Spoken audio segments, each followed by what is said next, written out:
Thanks again, everybody, for showing up, and welcome to the first webinar in our What Next series.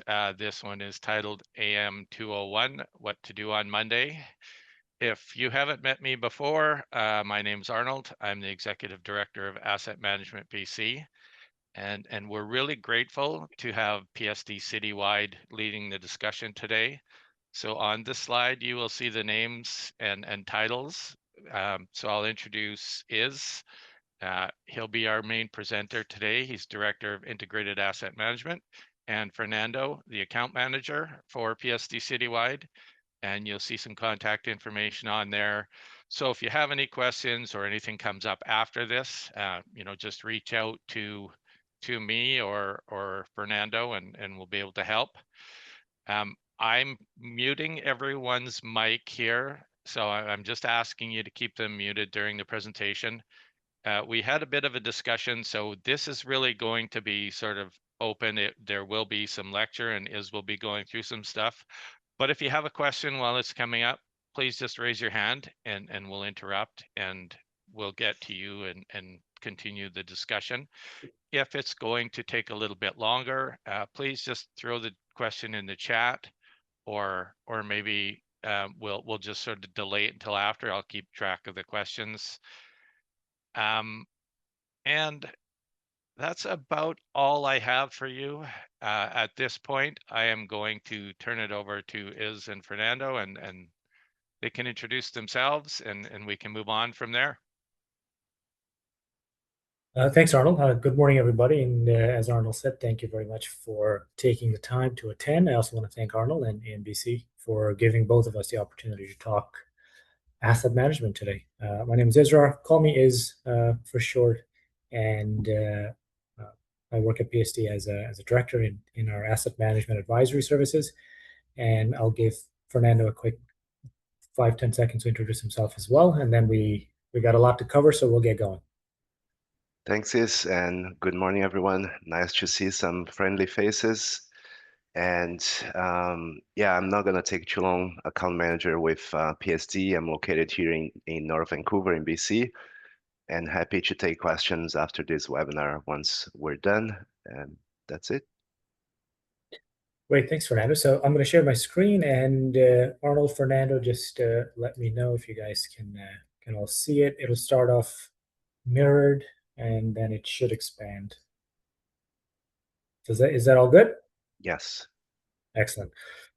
Okay, so this is a bit of a lecture on asset management, but I'm hoping that by the end of it, you all have some action, some really easy steps and practical actions you can take. And I've laid it out, I think, up until Thursday. So Monday, Tuesday, Wednesday, Thursday, because asset management's pretty easy. You can get it done in under a week. So that's how I structured this presentation.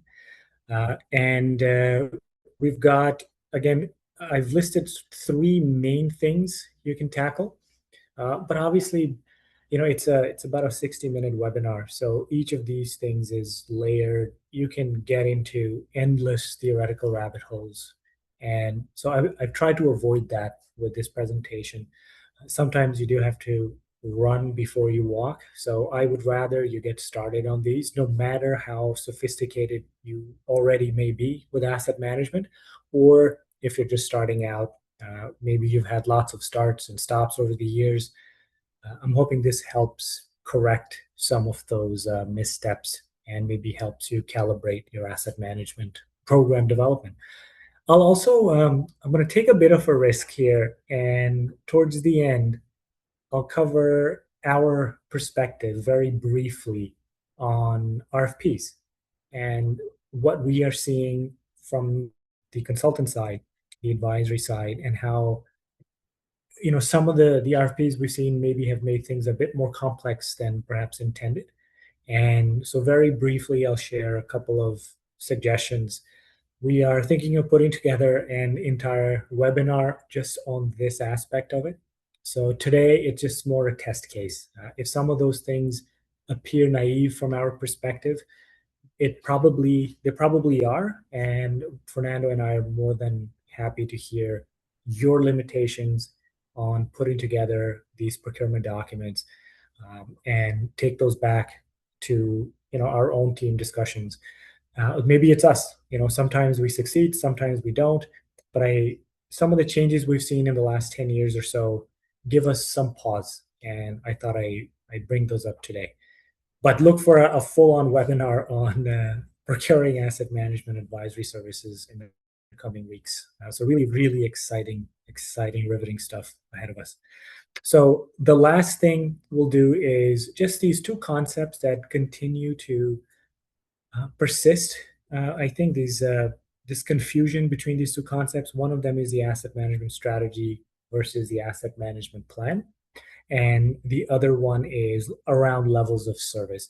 And this also ties together with that second bullet point up there on procuring the right services and putting together good RFPs. So hopefully there's some good takeaways for both yourselves and us as a advisory firm.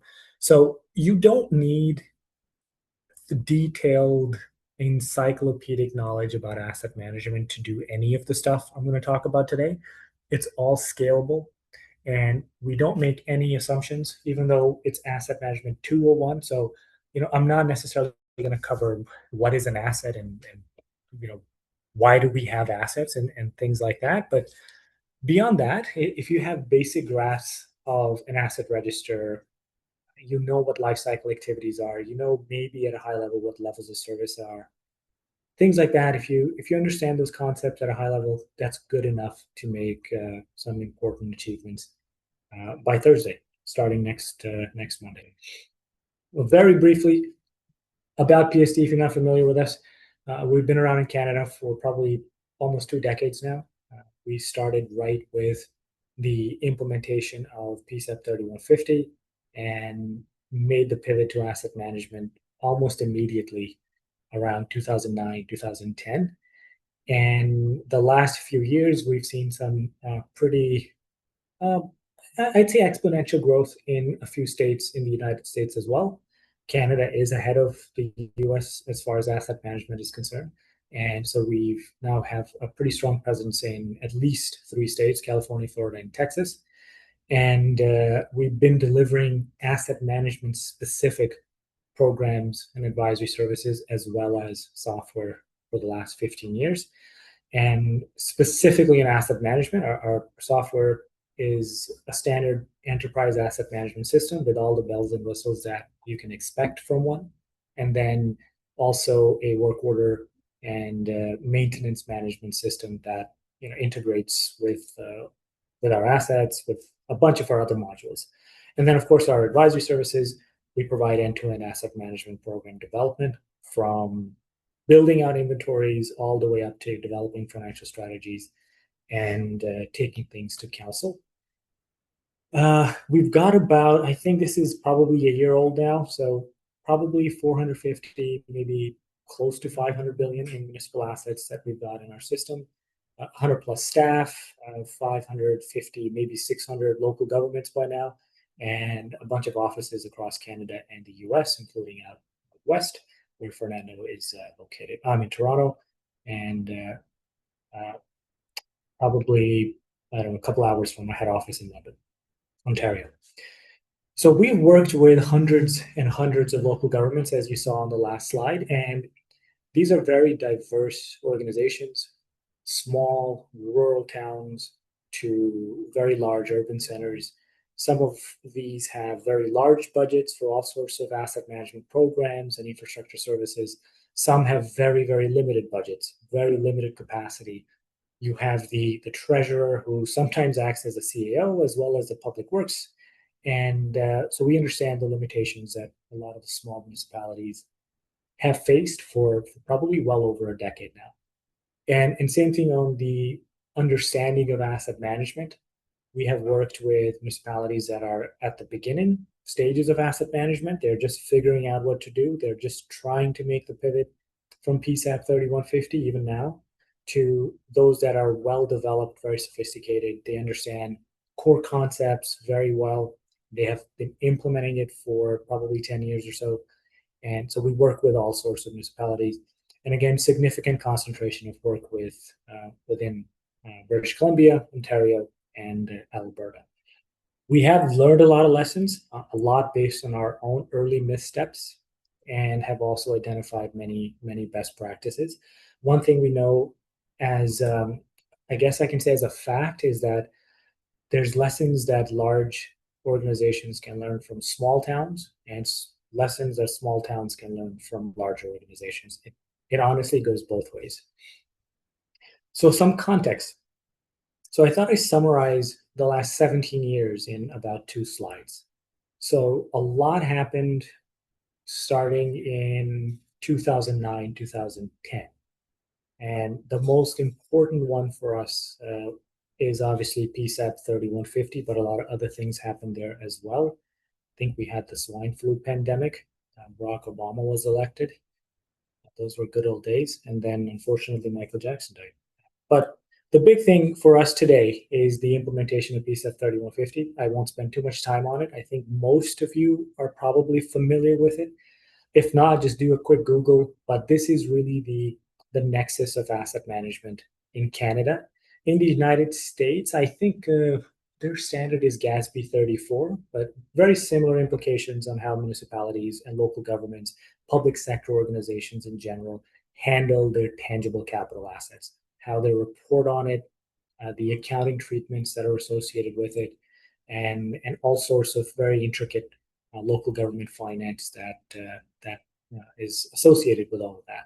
But for us, for municipalities, from an asset management point of view, this was really pivotal. So a lot of one-time collection of tangible capital assets data that municipalities underwent 15, 16 years ago. It's ongoing, so they're always finding new assets as they do condition assessments and inspections. But at the time, it was perhaps haphazard, a lot due to limitations in staff, limitations in capacity.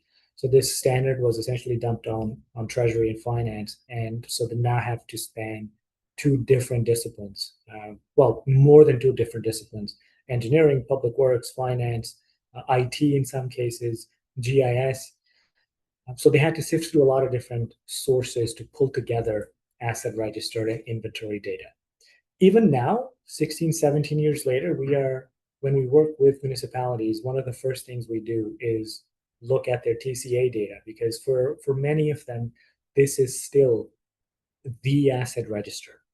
A lot of the information that is vital for asset management is still found in many different sources, like GIS layers. So it's still a bit fragmented. Again, some municipalities, especially those that have the capacity, have consolidated information and data sets into one central inventory, but many still have not. I think that the cycle of putting out fires every year continues, and maybe it'll continue for a while, but hopefully some of the discussion we'll have today might stop that cycle, at least temporarily. And these assets, these data sets are, some are complete, some are good. So the level of the quality varies across municipalities. And one of the things we're seeing is unclear ownership that I'm hoping we can address today. Then asset management started to take shape. So as municipalities are attempting to comply with PSAP 3150 and have to do it every year, they're also rolling out asset management initiatives, some very successfully, others not so much. Oftentimes, this has been tied to funding, and funding not just for physical public works, but also for capacity building exercises. This is very important, obviously. From my point of view, right, as a taxpayer, I think this is an essential service. So asset management is an essential service. And it still continues to be led and consolidated in Treasury and Finance. But a lot of the cool data, the core asset attributes that we need to make good lifecycle decisions, they still preside primarily within the engineering and public works sections. That's also where a lot of the operational information and knowledge resides. We're also, over the last 10 years, have seen a proliferation of asset management systems. And so municipalities are pivoting away from Excel. And many have done that very, very successfully. We've been at the forefront of that for 15, 16 years. We've also seen a growing body of asset management documentation and to actually support and activate a lot of these initiatives. Now, the end result, which is the core subject of our discussion today, is that this has created a lot of complexity between different teams, different functions and roles, and also different systems, literally systems like software systems and applications. We're seeing a growing complexity within business processes. There's unclear handoffs. There's just so many things that have to be done that a lot of the things that have to be done are getting lost. Maybe they're not done consistently on an annual basis. And then, of course, as somebody leaves, there's always gaps that emerge because of that loss of institutional knowledge. And this is only going to grow. So as we become more sophisticated, the complexity is going to grow as we literally grow as communities and with a higher population, as we begin to make the necessary investments in infrastructure to catch up with the deficits. There's too many decisions that need to be made today and that will continue to be made into the future. And I think we're at a good point now to try to get a handle of it before things really become chaotic endlessly into the future. So again, as I said, the things I'm going to talk about today, they're, as you likely know, they're so layered. I've taken a very, very reductive approach today.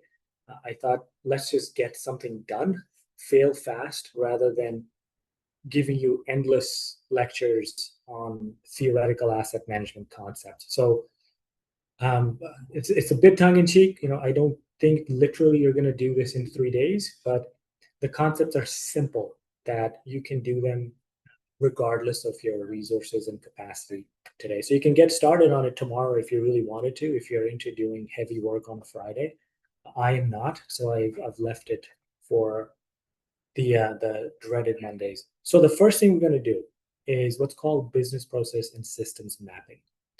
And so here's if I take a road, just an average paved road as an example, that thing over, let's say, 20-25 years will undergo a whole bunch of life cycle activities, a whole bunch of stuff that happens to it.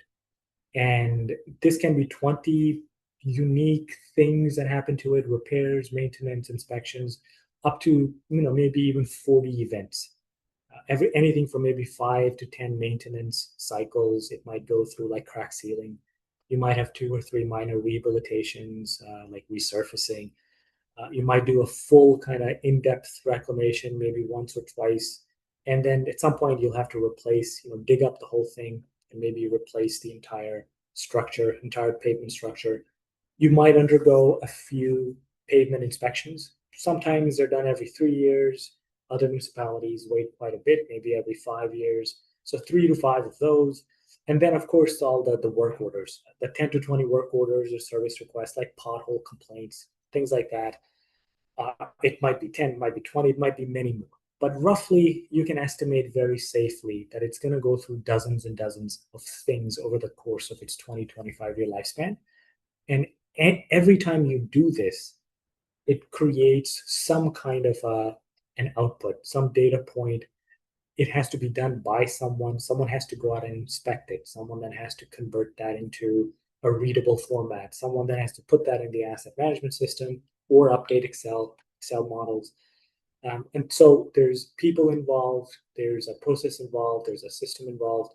So imagine that for all the assets that you have in your asset register. At minimum, you might have, at the bare minimum, you might have 10 data points per asset on top of these condition assessments and these inspections and repair activities. So imagine you've got 1,000 asset records. You are already managing 10,000 data points. And most municipalities will have an order of magnitude more than 1,000 assets. You'll have hundreds of thousands of assets. Smaller municipalities might have tens of thousands of assets if things are well structured and there's a good data hierarchy in place.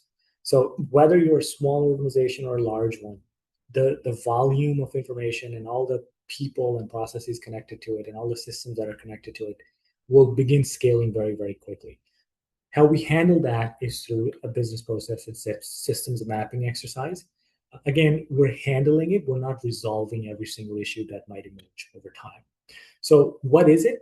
Very simply speaking, at a sort of level one of process and systems mapping, you are simply assigning roles and responsibilities across the different functions. And then, of course, the extent to which these processes are supported by different asset or different systems, different software platforms.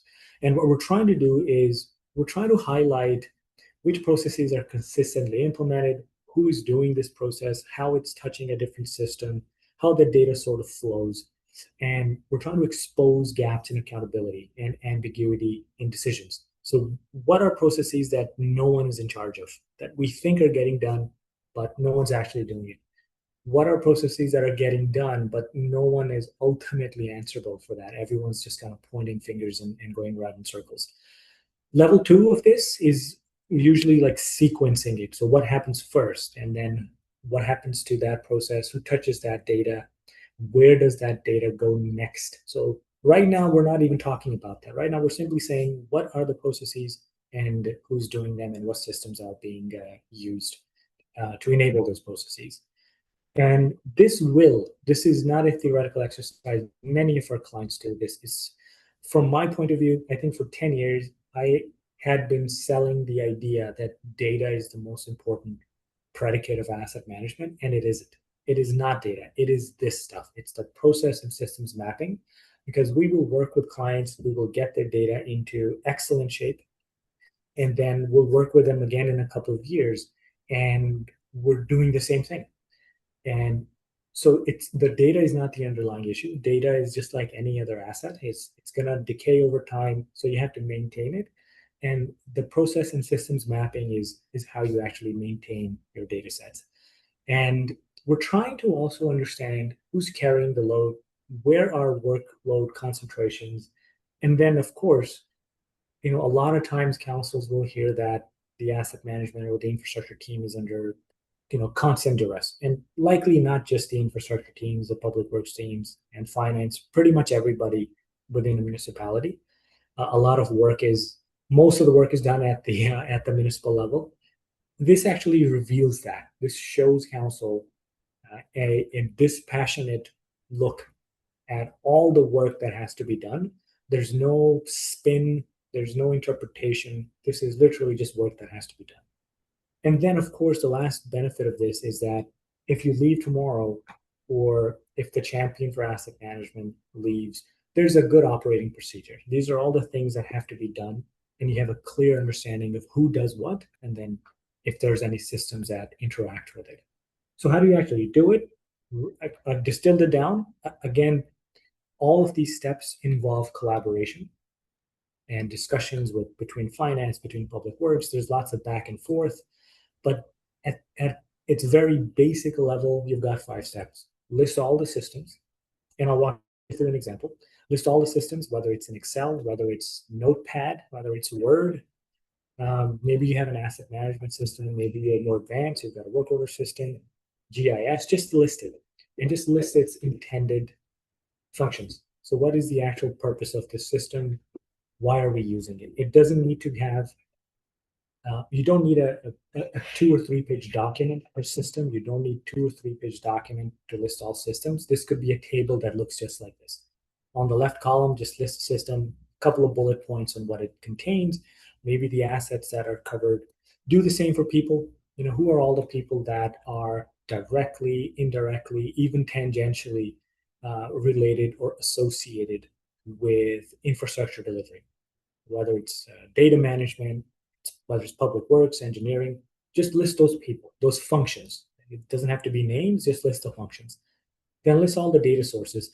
This number 3 is the first thing we do when we work with a client as part of our project kickoff, or basically the first couple of weeks, is they will do a data dump, and we will literally create an Excel spreadsheet that names the files exactly as they're named, and then a brief description of what's actually in that document and which assets are covered and the type of information that's contained.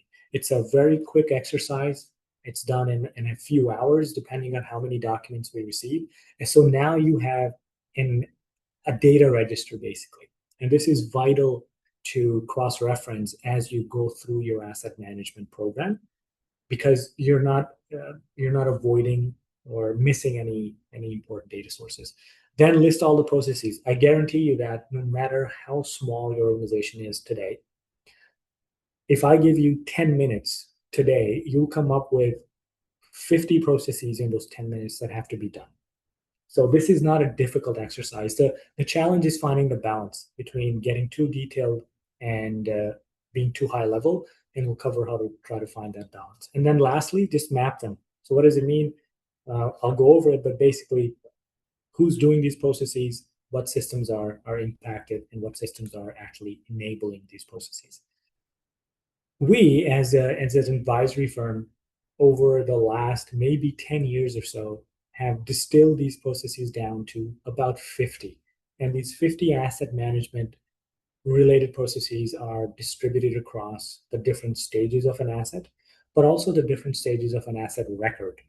And so the physical form and then its digital version in your asset management system, all the way from the moment you assume it from a developer, or you construct it or build it or buy it, and the financial setup you need to do to its eventual disposal and retirement. So we've developed them. We used to have many. We started off a long time ago with just a few. Then we went the other way. The pendulum swung the other way, and we came up with dozens and dozens. And it was either too high level or too granular. And so we sort of found a balance at around the 50 mark. And I'll show you what some of those are in a bit. But the key thing is that it's scalable. So if your staff complement is small, if you only have a couple of departments, a few full-time staff members, you might still do the same processes, but you likely won't need to map 50, or you might only map, let's say, 10. If you're much larger, these 50 might have another zero next to it. I don't know. It really comes down to your capacity. But the key is to find that working level of process, not medium, not low level, and not too high level. And by low level, I mean just really, really, really granular, because they can become very overwhelming to map. So those stages of assets and asset records that I talked about, here's what they are. So you start off with the assumption and setup. And in other words, you digitize, you verify and register newly acquired or constructed assets into core systems, whether it's your asset management software system or your GIS system. And then you do the financial setup and reporting. So it's similar to the first one, but your focus now is a bit more on the accounting and compliance side. So making sure your amortization schedules are in place, you've got lifespans for all of the assets, you got good historical costs, as accurate as possible. Once you got these two, now you're into the actual operating phase of the asset, your lifecycle management phase. So the idea here is to start ensuring that your assets are maintained and monitored and assessed. Like, this is when you're doing inspections and conditions and evaluations. So there's lots of different processes that are involved at this stage. The risk assessment is not really a stage per se, I would say. It sort of runs in parallel, but here's where you're starting to develop risk models, for example. You're starting to develop risk matrices. You're applying them to your asset register. And then finally, you get into the physical aspect of it. So someone's going out and actually delivering all of this stuff. You're repairing assets, you're rebuilding them, you're replacing them. And all of this, from the very beginning up until now, has generated many outputs. It's based on many, many, many processes that, again, all have to be done by someone. And then the last two is the performance and levels of service monitoring and reporting. So now you're actually taking all of this information and data in its raw format, and you're producing analytics that are useful for council, that are useful for CAOs and treasurers, and of course, the public works staff and departments themselves. And then finally, retirement and disposal. So you are disposing of the asset in the field, you're decommissioning it, and then you're also disposing of it within your asset management system. So lots of processes involved. But again, the key thing is to find a balance between asset processes that are really high level to processes that are really low level, and trying to find that midpoint, basically. So here's one example. High level would be update asset condition. And it seems very intuitive, but if we wanted to achieve a low level equivalent of that, we can break that down into 5 steps. Identify relevant condition data within the report. Someone's doing that. You got to standardize condition ratings to internal scales. So different assets might be assessed using different criteria, but maybe when you are producing asset management reporting, everything is sort of on that 0 to 100 scale, and you got to convert that. Then you have to physically update it into the asset management system. You got to cross-check it against your source document or report, maybe it's a payment condition report, and then someone actually has to approve it and make sure that you're entering the data correctly. So this is very low level, and there are organizations that might be doing this. But a midpoint for you might be input condition in the enterprise asset management system. So for the first couple of these might be implicit in this one. And then someone verifies it and validates it. Depending on the size of your organization, obviously, your low level might be someone else's very high level or even working level.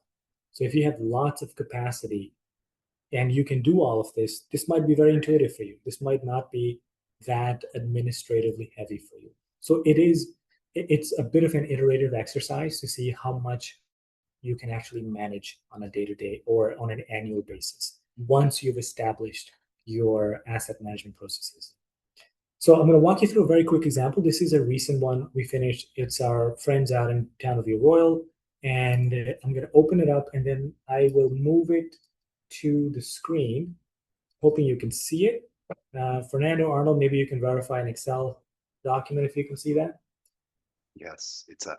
Perfect. Okay. It might have disappeared. It's disappeared. Now it's back up.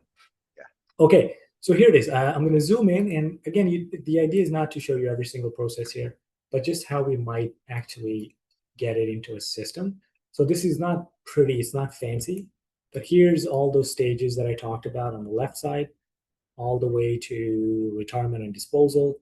And then we worked with our friends at View Royal to come up with a balance of processes and the level of information they wanted for each of these stages. So here's the actual literal process that needs to happen under each stage. And then towards the right side are people who are responsible, accountable, consulted. You might have heard of this approach, RACI, R-A-C-I. And the idea is, okay, let's identify which staff member is actually doing it, which staff member is accountable, and who do we actually consult in implementing this particular process.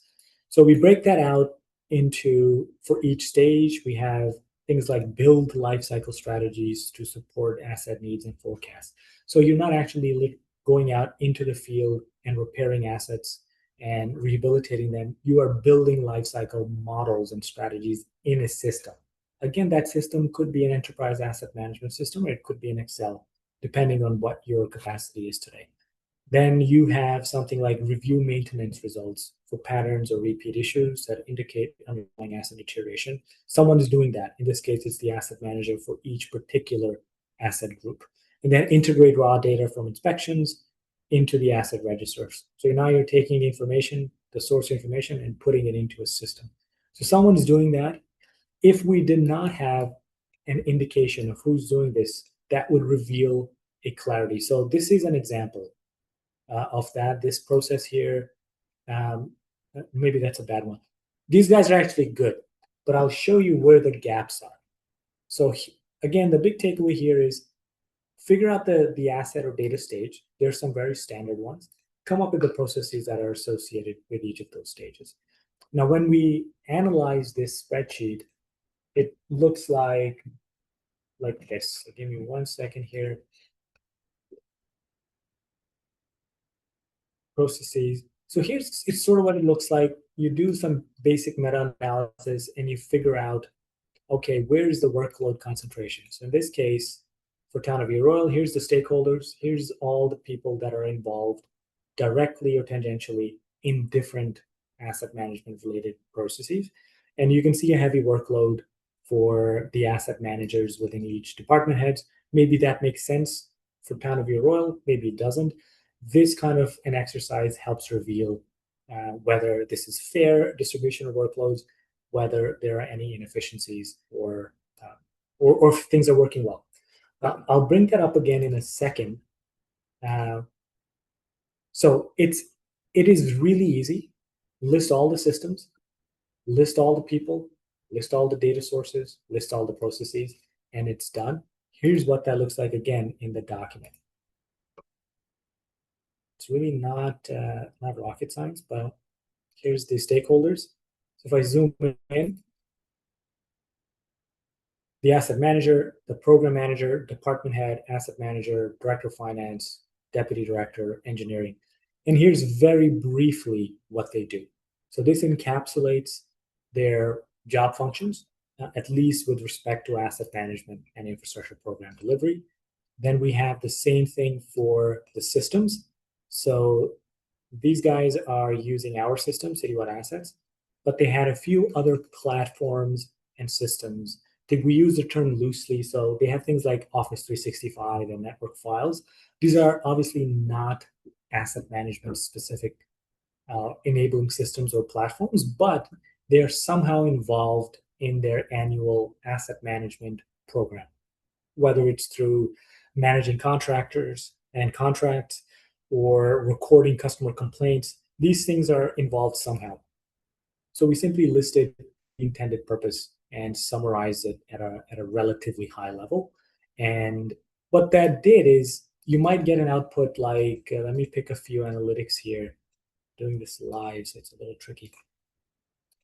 Key findings. So process coverage by, okay, let's look at this one. We covered that one. So this shows who's doing a lot of the work. And this one was big for them because they had assigned roles and responsibilities to these processes.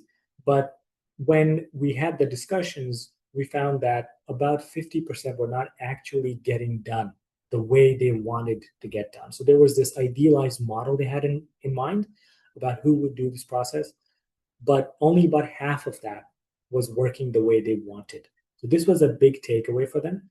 The other thing we did for them on the systems mapping was actually look at the systems and see how well they supported the asset management process across the asset and data record stage. This is not a sales pitch, by the way, but this is purely coincidental. These processes, and this is what I would recommend to you, is as you develop these processes, make sure they're system agnostic. They should not be tied to a specific system. This was a very important criteria for us to make sure that we weren't biasing any particular system positively or negatively, and that we were looking at the full stage of the asset as well as the asset record as objectively as we could. So those processes are completely objective. There's no interpretation. There's no spin involved in any of those. So you might get a sort of an output like this that just lets you know, as you're doing these processes, which systems are enabling you and to what degree. So some systems might be really good at fully supporting with their embedded functionality the work you're doing. Others might not be doing the job that you thought they would, or they simply aren't intended to meet those needs.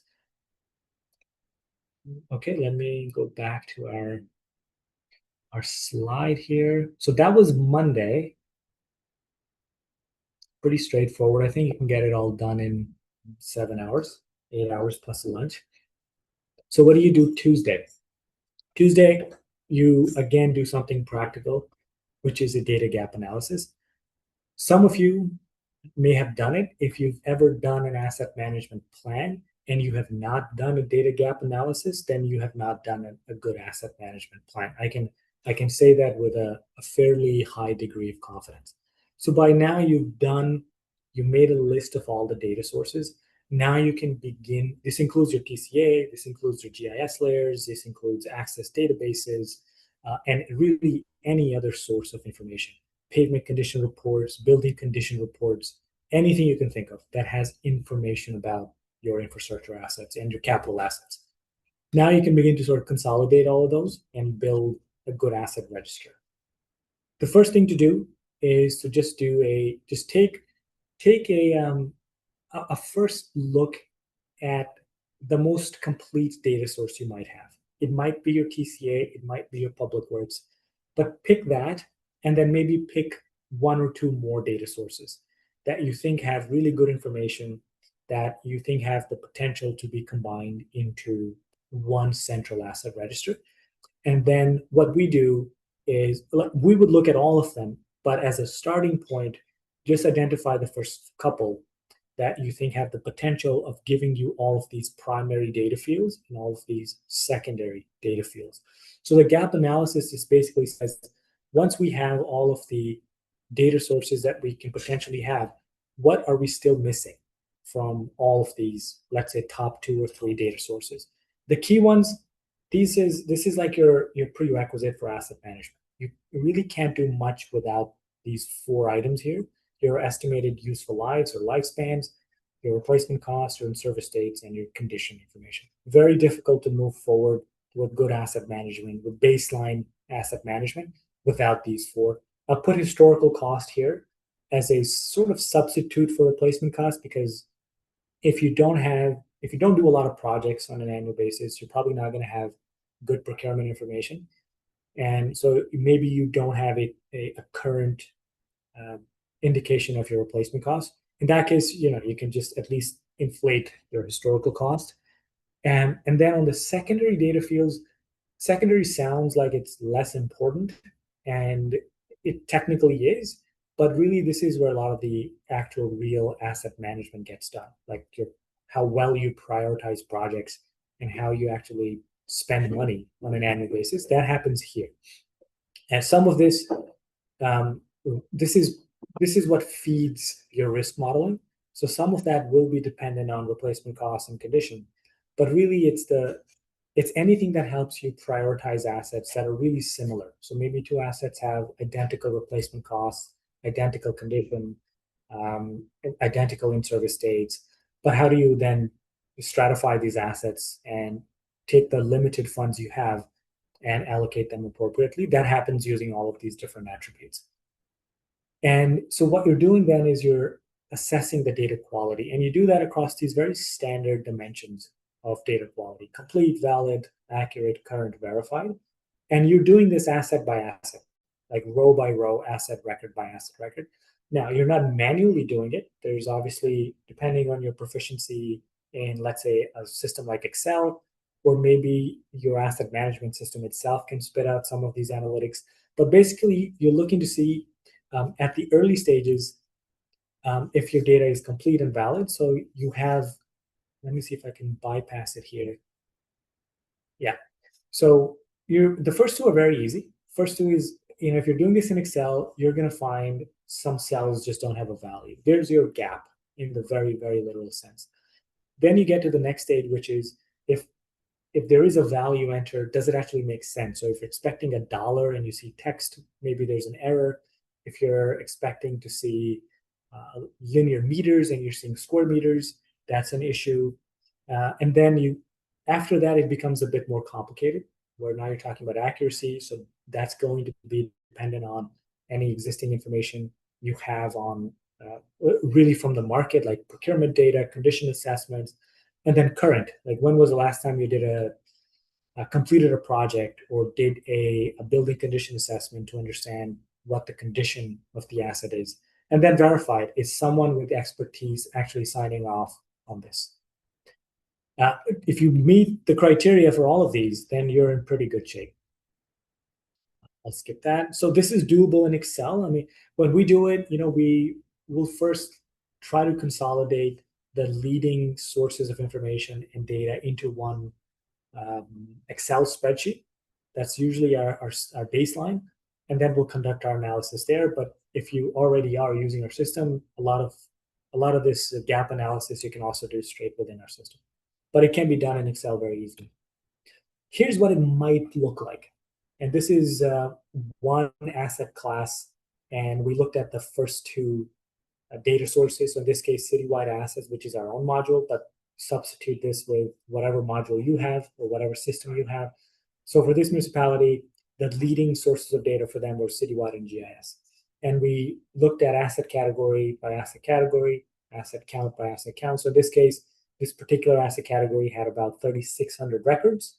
and then we looked at how many of them had gaps in them. So in this case, the 99% of assets had an import ID, which is very key. It's a unique identifier, but less than half had a location, and no assets had an actual assessed condition in place. This was on the citywide side. If you go on the GIS side, you see that 13% of assets now had assessed condition. So then the next step might be, all right, which of these assets can we map onto these citywide assets so that we can bring in some of this condition information into citywide and start building a good asset base. Again, citywide, I'm using interchangeably with whatever asset management system you have. So you can see here that on the completeness side, they're relatively comparable, but look at the location. So obviously GIS is going to have location. So this is a great source of information to bring in and try to map onto these assets within your citywide or your enterprise asset management system. That's the intention of your data gap analysis. And I've summarized it here. So you're looking for gaps, so missing information that's just not there. You're looking for inconsistencies in how different fields like replacement costs and lifespans are indicated. So what values actually exist in those cells. You're looking for information that's old and outdated. And if you've been relying on your P7 inventories, you most likely relate to, I guess, all of them. And then inaccuracies like locations and quantities. But this is broad, like inaccuracies can be in anything, condition, replacement cost. And then you're finally looking to see if you can get to a single source of truth. Financial history is understanding the purpose for. I'm sorry, I'm hearing some noise in the background. If you can put that on mute. Great. Okay, so what do you do with the output? So you have, let's say you've identified hundreds and hundreds of gaps. You can't close those gaps. I don't think you can do them on a Tuesday, but maybe you can. So then you have to prioritize them. Just like you have limited funds and you're prioritizing where that money goes, you're doing the same thing with closing these data gaps. So the way you do that is you just start off with at least your core asset groups, like your water, wastewater, roads, bridges, maybe storm, and whatever assets are really in the discussion, the hot topics with council. That's a great way to secure some sponsorship and resources. But ultimately, you're looking at which data gaps that, if closed, can help you make a better decision. If closing that data gap is not helping you make a decision, it's not important for now. So you can just ignore it. Then you might look at data gaps that help you eliminate some confusion. And then finally, you're saying, okay, which of these data gaps that maybe, let's say, meet the first two criteria can we do easily? And then more and more, which processes, if we want to close them, require more and more effort. So you're sort of ranking them based on effort as well. So you're really optimizing any constraints you've got within your organization.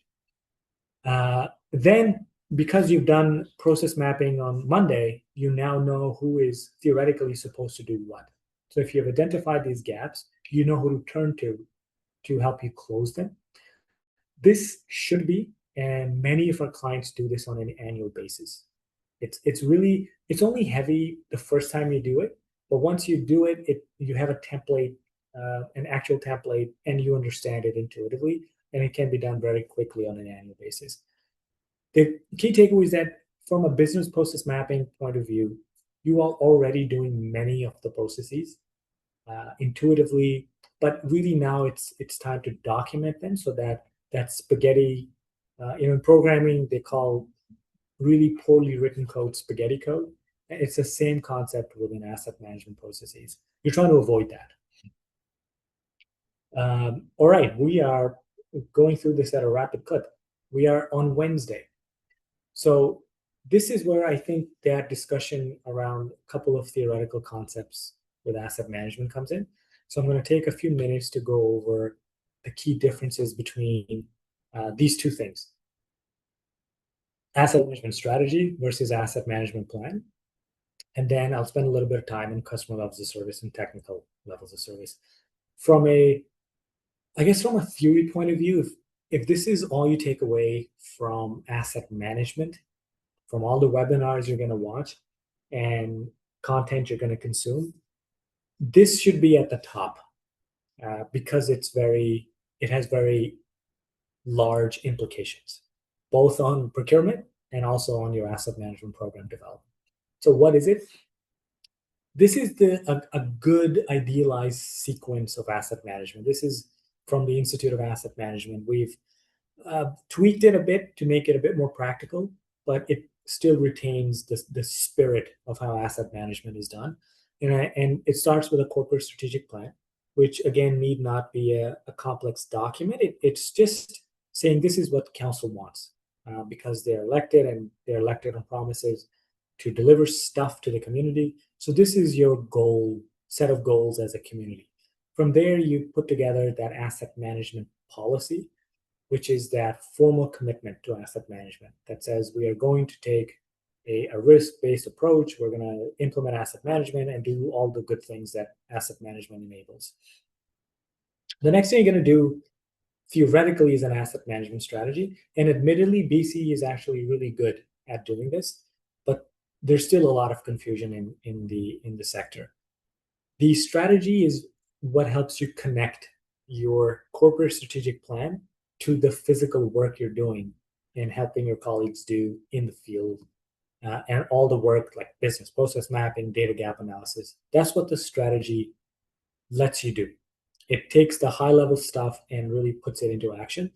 The asset management plan is very much about the assets themselves, the condition, the lifecycle modeling, and then how you actually fund levels of service that are associated with it. But the keystone is the asset management strategy, because it provides that blueprint or the long-term roadmap to help you achieve your asset management goals. So I've distilled it down to this table. So if I look at the focus of an asset management strategy, you're looking at people and business processes and tools and systems, capacity, skill sets. And then on the asset management plan, your focus is the assets. So that's why within an asset management plan, you'll often see them sectioned out by different asset categories like roads and water and wastewater. The assets themselves are the focus. The focus here is the actual organization. The purpose is to help you build good asset management programming. So you're trying to increase your capacity as an organization. The purpose of an asset management plan is, again, the performance of the assets to deliver levels of service that you intend to deliver. The update cycle for strategies is usually infrequent, so roughly three to 5 years. And that's because you're touching on things like people and business processes and tools. These are big investments. They take a long time. The updates on asset management plans, or at least portions of these AMPs, can be annual. You might annually update specific sections of an AMP as you dispose of assets, as you assume new assets, build, construct, maybe you do condition assessment. So a lot of things can happen from an AMP perspective. The audience is usually the executive council for a strategy, because again, these are big ticket, big picture items. And once built and once put in place, they're hard to undo. The target for the asset management plans are usually departmental. That doesn't mean your executive or council is not involved. They are almost always involved, but the focus, because they're on assets in specific departments and service areas, those are going to be your primary audiences. Here's what a good strategy should help you do. And we didn't go over a current state assessment, but we did go over the data gap analysis, which is the most intense part of a current state assessment. There's lots of other questions and discussions you need to have before you start building out the strategy. But basically, by the time you have had those discussions, you're looking for your strategy to answer some or all of the following questions. This is not an exhaustive list, but these are the big ones. Number one, do we have the right skill sets in place? And do we have the knowledge to build asset management programming? Do we have good data governance, risk management practices, levels of service approaches? How do we know when we should do an AMP? How do we know if we're ready to invest in a system? What should that system do? Should we get an asset management system? Should we get a maintenance management system? What should we do? Do we have levels of service frameworks? Are we ready to build those? When should we do those? How do we choose projects?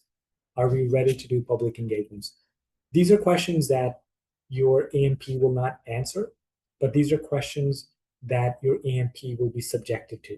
Your AMP will be exposed in many ways if you don't have the answers to these questions.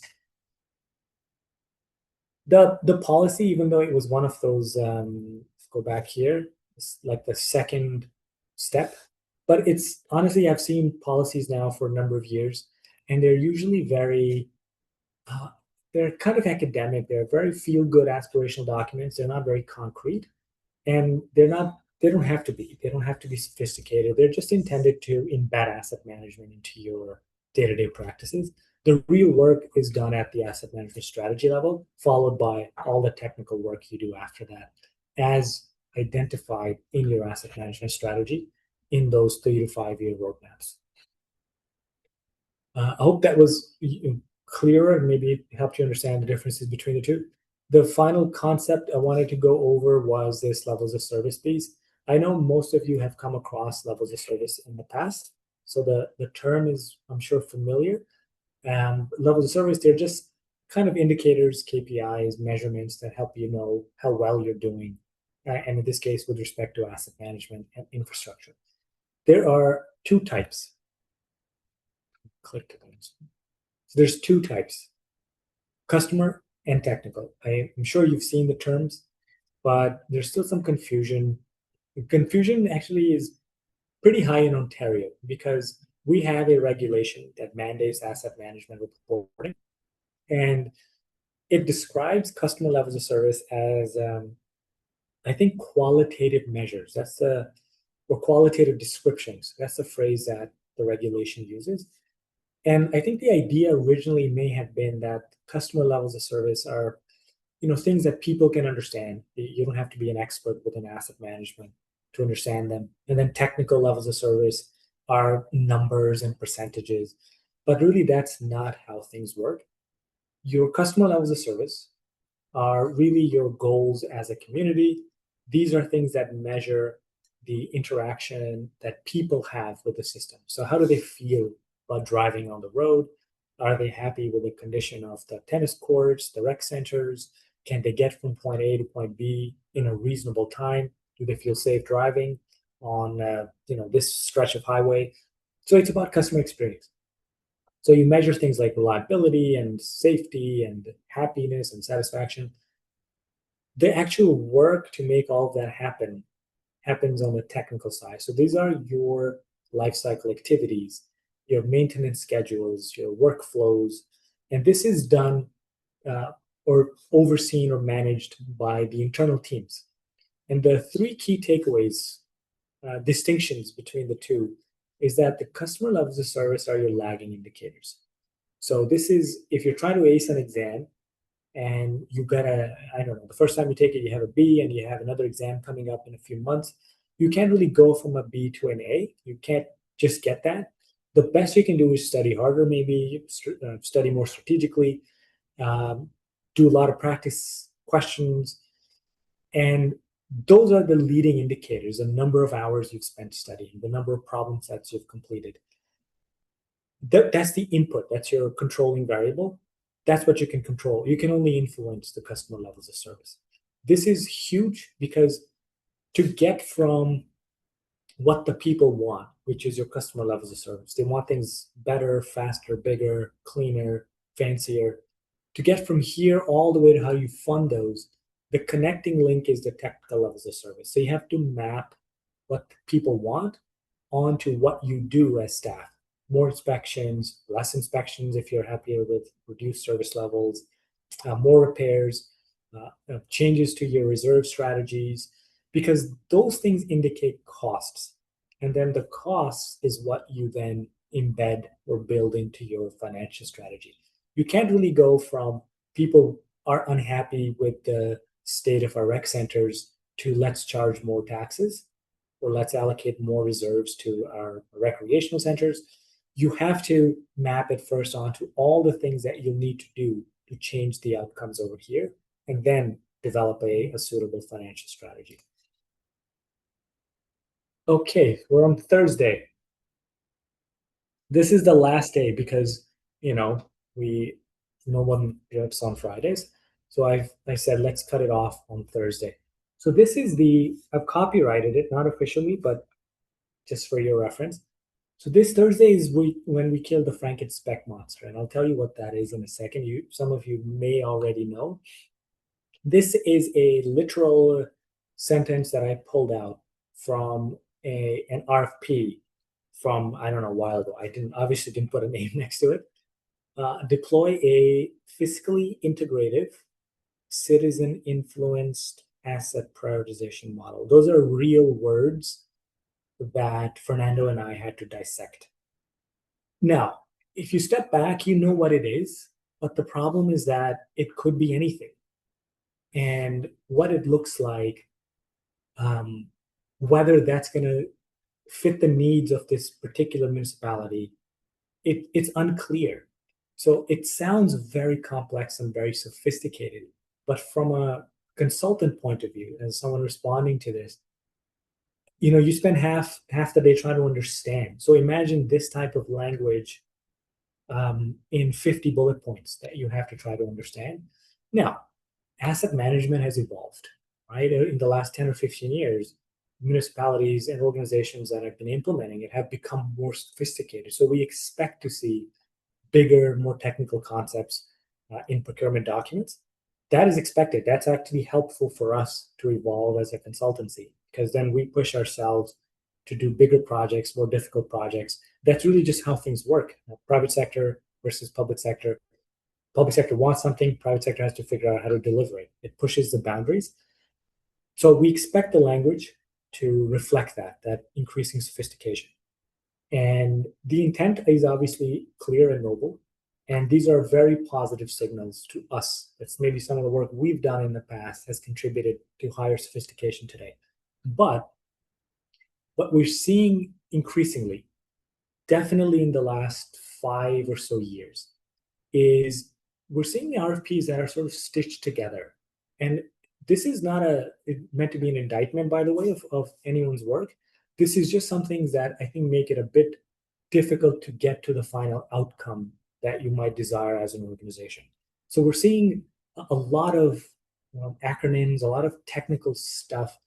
And in all honesty, sometimes these technical phrases, which have very specific meanings, very precise definitions, we see them kind of combined in different ways where we know what individual words mean in those phrases and sentences, but we don't really know what the RFP or the specs they're asking for. So that makes it difficult for us. Sometimes some RFPs are designed that way, but those RFPs you can tell that this particular organization desires a certain outcome, and they're leaving it up to the bidders, the proponents, to figure out how to deliver it. What I'm referring to, and I'm sure some of you have seen them, is maybe an organization that's just starting off with asset management. They'd look at an RFP from a municipality that's been doing it for a few years. They take some of the terms, some of the deliverables, they take some other stuff from another RFP, and then they just kind of combine it because they think that this is what they want, and this is this is big stuff. This is public engagement. This is data analysis. This is optimization, which is a word we see very often. And the end result is that you might not get the right outcome. You might get a whole bunch of reports and deliverables, but you look back at it in 6 months or a year, and you're essentially at the same spot because the people that won the bid maybe guessed correctly. And we've been that ourselves. We've lost bids, we've won bids. And what happens when we're the best guessers rather than the best fit is these three things. And we see those over and over again. We see scope creep, right? Where we see change orders and ever moving goalposts. So whatever we do, that's not what the client wanted. They wanted something else. And so we get things like, hey, if you can just tweak this a little bit, hey, can you make this a little bit better? Can you improve this? Can you add this? And that happens because the terms that are used in the RFPs are so open-ended, and the permutations and combinations of words and technical terms used, you can interpret them in 100 different ways. So obviously this is an iterative exercise, and I think the best outcomes that are achieved in the public sector and in any organization is when the proponents are perhaps given the flexibility to respond, but they have a good understanding of your outcomes. So what is it that you actually want outside of the reports and the models that we might build for you? What decision is this deliverable when when all is said and done? What is this going to help you achieve? So this is something I just made up. So this is not real. But on the left side, you see something that's an output-focused specification, which is develop a comprehensive asset management plan in accordance with ISO 55000 and Institute of Asset Management frameworks, including lifecycle modeling, risk matrices, optimized decision trees, and integration with prescribed templates and tools. I think I know what that means. On the right side is develop an asset management plan. So this is an outcome focus that supports prioritizing capital and maintenance investments over the next 10 years using appropriate life cycle and risk approaches. Outputs should be usable by staff to inform budgeting and planning decisions. Now, I'm being a bit reductive, of course, but here, as a proponent, as someone putting a proposal together, I know what you want. And I also know what you want here, but you're also telling me how to deliver it. So that might not be the best. It might not be the best way to get the best proposals, because okay, I see that you know what ISO 55000 is, but do you know why you want it? Do you know why you want the IAM framework versus the MBC framework? Which aspects of these guidelines and standards are you actually looking to implement and actually observe once everything is done? So not to belabor the point, but I think as you're considering doing these procurement exercises, first think about what is it that you want at the end of the day. You know, after a year's gone by, project is done, we've been paid, we're gone. What is it that you're doing that's different and better as a result of hiring us or hiring another consultancy? This will help all of us, including PSD and our competitors as well. This is just another example. So in this case, on the left-hand side, this group is mixing up an asset management strategy with an asset management plan. So a lot of times we see these RFPs that are massive and they ask for anything and everything. And then as we ask questions, it becomes clear that the RFP needs to be amended. So there's a lot of clarifying questions. And so you want to avoid those as best as possible. That's why forget the terminology at the beginning. The terminology is obviously necessary to make sure you get what you're asking for at the end of the day, and the consultancy is held to account. But first ask yourself what it is that you want. What's the outcome you're trying to achieve? So key takeaways. Start simple. So identify the stakeholders, identify all the people that are involved in your asset management programming, identify the processes, just list them out. You don't need to complicate them. Identify the systems, the data sources, and then just do a mapping exercise. Who's doing what process and which process is not getting done. Try to have a discussion, maybe learn the difference between an asset management strategy and an asset management plan. It might help you figure out where to make the necessary investments. Maybe you're thinking about, I don't know, procuring for one of these at some point in the future, whether it's 6 months from now or a year from now. Having a better understanding of the differences will help you get the outcome that you want towards the end. And then, of course, lastly, for RFPs, try to use human language as best as possible.